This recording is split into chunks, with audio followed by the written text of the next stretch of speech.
was really young when I decided that I wanted to be a makeup artist and make monsters, and it all kind of really came about from seeing monster movies on TV, especially the Universal horror films. And I just was fascinated by those monsters, you know, whether it's Frankenstein or the Wolfman or Mr. Hyde or whatever. People of my generation who grew up watching the shock theater package on TV and all the classic Universal horror movies and read famous monsters, idolized these guys, Chaney and Karloff and Lugosi.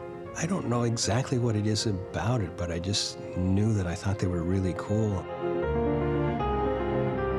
One day when I realized that somebody actually did that and made a living at it, you know, I had decided that's what I was going to try to do with my life. And fortunately for me, it worked out. I didn't really have a plan B.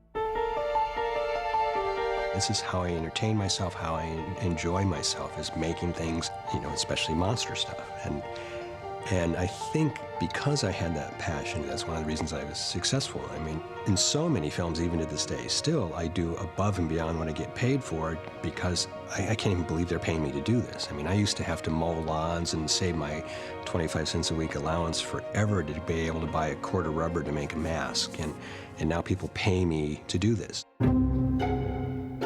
I mean, I just had hoped that sometime I would be able to do some kind of werewolf movie and do some kind of transformation. And when I was doing Schlock, which was my second film, which was this 3-week shoot, you know, a $30,000 film that John Landis shot and wrote and directed and starred in, John had already written American Werewolf, and he told me the whole story in great detail, basically exactly the way the movie was made.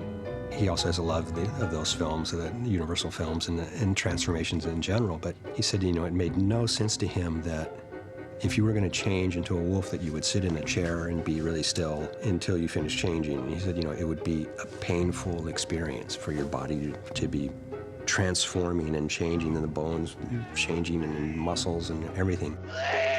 Please help me! So he said, you know, I want the transformation to be done in a way that it's not lap dissolves and Lon Chaney Jr. sitting in the corner of a chair. John's point was, you wouldn't lie still when that happens to you.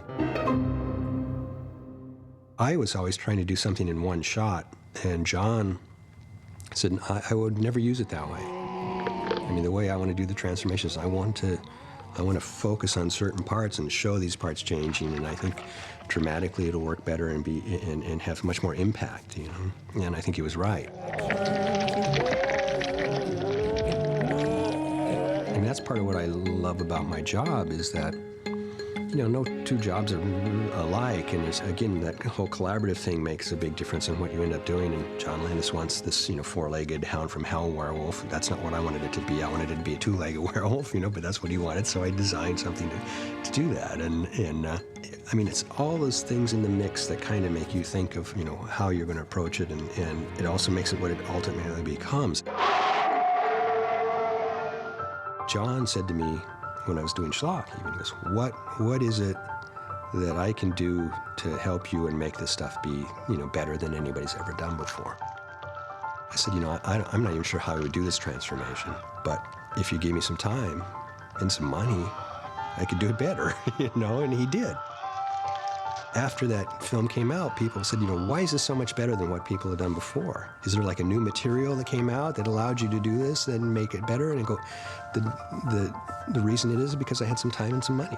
So it comes down to I was able to experiment and play and you know, develop. After that film, people started to think we could do anything. I started getting scripts, and it's like, how the hell am I going to do this, you know? But you need to figure out a way. American Werewolf definitely has its place in werewolf film history, and I'm really glad that I was able to work on that movie and do that. I wish I had more opportunities to do monster movies, and it kind of re-energized the whole werewolf you know, movie situation, and kind of like, you know, set new rules of what a transformation is and what a werewolf movie is, for that matter. When I heard that Universal was going to make a new Wolfman movie, I just felt that I had to do it. And I was so afraid that it was going to become, a CGI werewolf thing and not be the Wolfman. And I actually had heard that they were talking about it being a makeup. I don't have an agent and I don't really pursue jobs, but this one I was at Universal working actually, I think, on Norbit, and walked into an office, somebody I knew there, and I said, you know anything about the Wolfman? Is it really going to happen? And he go, yeah, a little bit. And it was like, I want to do this. Tell the powers that be or whatever that Rick Baker wants to do the Wolfman, and he'll work really hard and give you a good deal, So that message got through to somebody. To me, it was really important to try to be true to the classic Universal horror films. And what I loved about working on it was you'd go to work and we're in the woods somewhere and there's this gypsy camp and there's instead of a wagon or two, there's 25 of them, really cool wagons.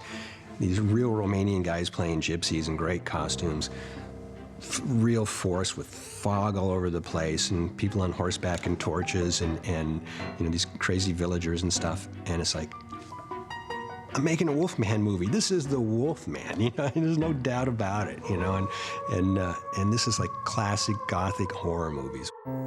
Basically, every day I'm just glad that I was able to do what I do and make a living at it. I mean, at the time when I was 10 years old and decided this is what I wanted to do, it was a pretty outrageous decision for a kid. It was a job that not that many people had, and makeup effects really didn't exist the way they do now.